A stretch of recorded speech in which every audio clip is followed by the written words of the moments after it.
Alors voilà, je viens d'ouvrir une image et tout ce qu'on fait sur l'image est enregistré dans la palette historique.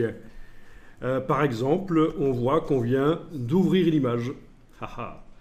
Mais alors on peut faire d'autres choses. Je peux par exemple aller dans Images, Réglages, Teinte, Saturation, bouger le curseur un peu, OK, et bien ça apparaît aussi.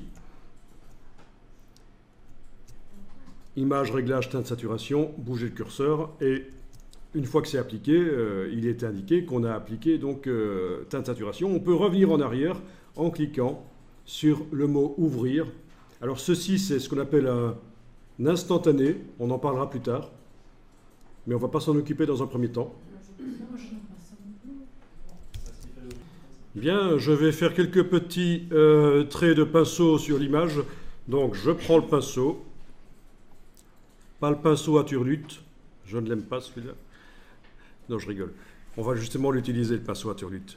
Mais c'est pour plus tard. Prenez le pinceau normal maintenant. Vous faites un CTRL-ALT et clic droit de la souris sur le PC, clic gauche sur le Mac. Donc CTRL-ALT, c'est pour modifier le diamètre rapidement. Vous avez certainement, parce que je vois ici que le rouge est fort transparent, ça veut dire que je ne suis pas à 100% d'opacité ici pour le pinceau. Donc il faut vérifier ça. Opacité 100%, mode d'application normal. Bien. Et je peux dessiner donc sur l'image. Si vous avez fait évidemment plusieurs superbes petites spirales du genre, eh bien il va falloir faire CTRL-ALT-Z plusieurs fois. Vous savez que CTRL majuscule Z, c'est pour rétablir. Et en fait, ça correspond à voyager dans l'historique ici, en fait. Chaque fois que vous faites CTRL majuscule Z, vous revenez en avant. CTRL ALT Z, vous allez en arrière. Mais vous pouvez aussi utiliser l'historique pour ça.